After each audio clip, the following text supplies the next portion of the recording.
खुलुमबाय लोगोफोर, गोजोन फुंबिलि बयनिसिमबो। नोंथांमोनखौ बड' इनफ' पइन्ट चेनेलाव बयखौबो बरायनाय बावहरग्रोनाय जाबाय। आं दिनै नोंथांमोननि सिगाङाव राशि बायदियै दिनैनि सानसेनि फानजामुथिखौ फरायथिनो लादों। आसा खालामो नोंथांमोना भिडिअ'खौ नायनो मोजां मोनगोन। आरो नोंथांमोनहा सानफ्रोमबो फुंबिलि समाव बेबादिनो सानसेनि फानजामुथि नायनो गोसोब्ला चेनेलखौ साबस्क्राइब खालामनानै लादो आरो भिडिअ'खौ मोजां मोनोब्ला अन्नानै लाइक, शेयार आरो कमेन्टबो खालामनानै होलांब्लानो जाबाय।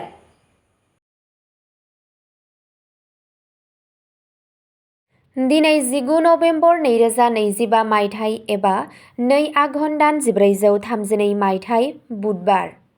गिबियावनो दङ मेष राशि। दिनैनि साना थुलुंगा, दावगानाय आरो फोथायथिजों बुंफबनाय जागोन। गोदान बिथांखि जागायजेननाया मुलाम्फा गोनां जागोन। खामानि थिलियाव नोंथांनि खस्थ'खौ बाख्नायनाय जागोन। सासे गोनां सुबुंखौ लोगो हमज्लायनाया मुलाम्फा लाबोगोन। नखरनि आबहावाया गोजोन जागोन आरो नोंथाङा मोजां मोनग्राफोरनिफ्राय मदद मोनगोन। नोंथांनि मोजां मोनज्लायनायनि जिउआव गोदै गोदै बांगोन आरो सोमोन्दोफोरा गोख्रों जागोन। सावस्रिया मोजां जागोन आरो गोहोनि थाखोआ बांगोन। नोंथांनि दिनैनि खाफालगोनां दिगआ जादों सा-सानजा, खाफालगोनां अनजिमाया जादों 4 आरो खाफालगोनां गाबआ जादों जोंथि गोजा गाब। वृषभ राशि। वृषभ राशिनि सुबुंफोरनि थाखाय दिनैनि साना रांखान्थियारि जौगाथाय लाबोगोन। माखासे रां थिसननायनिफ्राय मुलाम्फा जानायनि जाथावना दं। खामानि थिलियाव नोंथांनि मावफुंनाया जोबोद मोजां जागोन। नखराव गोजोन आरो गोरोबलायनाया थागोन। नोंथाङा लोगोफोरनिफ्राय गोनां हेफाजाब मोननो हागौ। दावबायनायनि मिजिं दं, जाय मोजां फिथाय होगोन। गोसोआरि गोजोन थागोन आरो सावस्रिया जौगागोन। नोंथांनि दिनैनि खाफालगोनां दिगआ जादों सा-सानजा, खाफालगोनां अनजिमाया जादों 2 आरो खाफालगोनां गाबआ जादों रेजें क्रिम गाब। मिथुन राशि। दिनैनि साना गोदान खाबु आरो मोजां फिथाय लानानै फैगोन। खामानि थिलियाव मोनसे गोदान मावथांखि जागायगोन।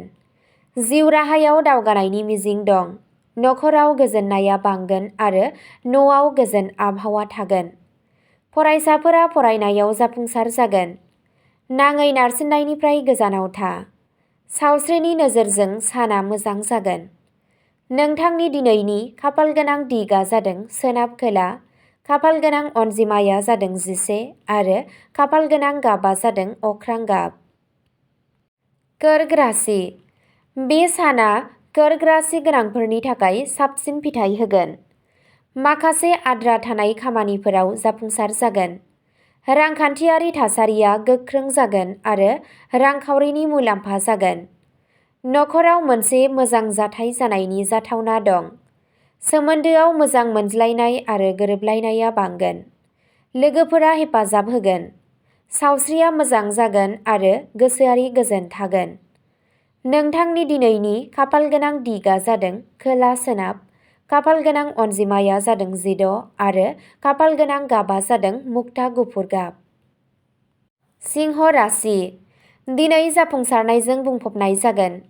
खामानि थिलियाव नोंथांनि दैदेननाय रोंग'थिया बयखौबो गोहोम खोख्लैगोन। नोंथांनि बिथांखिफोरा थार लामाजों दावगागोन। रांखान्थियारि मुलाम्फानि खाबुफोर ओंखारगोन। नखरनि आबहावाया गोजोन जागोन। नोंथांनि समाजारि मान आरो सनमानआ बांगोन। सावस्रिया गोख्रों जागोन आरो गोसोआरि गोजोन मोनगोन। नोंथांनि दिनैनि खाफालगोनां दिगआ जादों सानजा-साहा, खाफालगोनां अनजिमाया जादों 9 आरो खाफालगोनां गाबआ जादों सनानि कमला गाब। कन्या राशि। कन्या राशिफोरनि थाखाय दिनैनि साना दिदोमथि आरो दावगानाय लाबोगोन। नोंथाङा नोंथांनि खामानियाव जाफुंसार जागोन। रांखान्थियारि हालोदआ जौगागोन। सासे गोनां सुबुंनि दैदेननाया नोंथांनि थाखाय मुलाम्फा गोनां जागोन। नोंथाङा नोंथांनि नखरनिफ्राय हेफाजाब मोनगोन। रमान्टिक सोमोन्दोआव फोथायनाय आरो गोथौथिया बांगोन। सावस्रिया मोजां जागोन, नाथाय नारसिननायनिफ्राय गोजानाव था। नोंथांनि दिनैनि खाफालगोनां दिगआ जादों खोला-सानजा, खाफालगोनां अनजिमाया जादों 15 आरो खाफालगोनां गाबआ जादों रेजें गोथां आरो गुफुर गाब। तुला राशि दिनै गोदान खाबुफोर लानानै फैगोन। मोनसे गोजाम दान्थे बिदान्थेनि मोनसे सुस्रांथाइ मोनगोन। खामानियाव ट्रेन्सफार एबा प्रम'सन जानायनि खाबु दं। न'नि आबहावाया गोजोनथाव जागोन।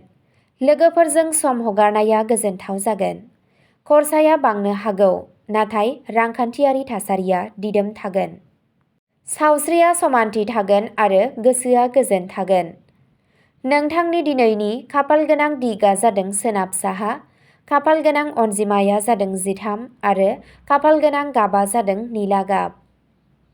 वृश्चिक राशि वृश्चिक राशि गोनांफोरनि थाखाय दिनैनि साना जोबोद खाफाल गोनां जागोन।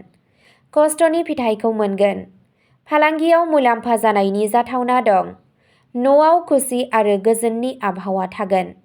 धोरोमारि हाबाफोरनि फारसे गोसो जागोन। फरायसाफोरा फरायनायाव मोजां फिथाइ मोनगोन। सावस्रिया मोजां जागोन। नोंथांनि दिनैनि खाफालगोनां दिगा जादों साहा, खाफालगोनां अनजिमाया जादों 8 आरो खाफालगोनां गाबा जादों रोजा मेरुन गाब। धनु राशि दिनैनि साना गोजोन आरो दावगानायजों बुंफबनाय जागोन। नोंथाङा गोदान खाबुफोर मोनगोन आरो बेफोरनि आबुं मुलाम्फा लानो हागोन। खामानियाव नोंथांनि मान आरो सिनायथिया बांगोन। फालांगियाव मुलाम्फा जागोन। नखराव गोरोबलायनाय थागोन। दावबायनायनि खाबु दं, जाय मुलाम्फा गोनां जागोन। सावस्रि मोजां जागोन आरो गोसोआ गोजोन थागोन।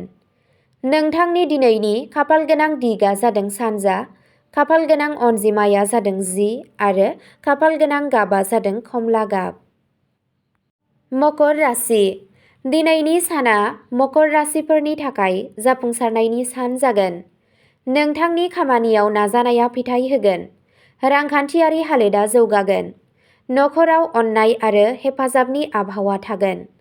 गोजाम लोगोखौ लोगो हमज्लायनाया गोजोननाय लाबोगोन। दावबायनाया मुलाम्फा गोनां जागोन।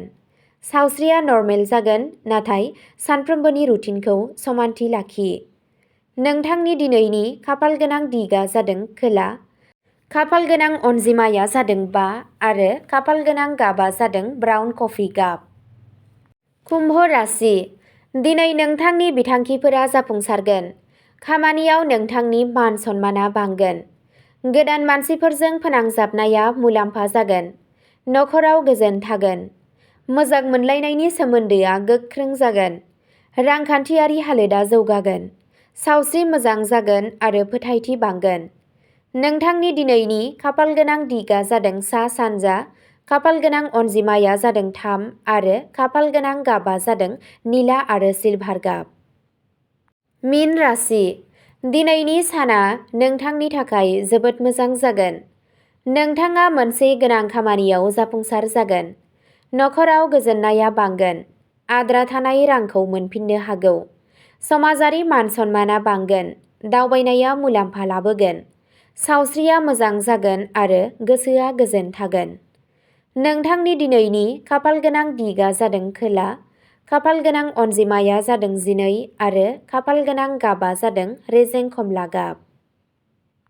अब्ला दिनैनि राशि फरायथिनाया एसेनोसै। गोजोन्थों।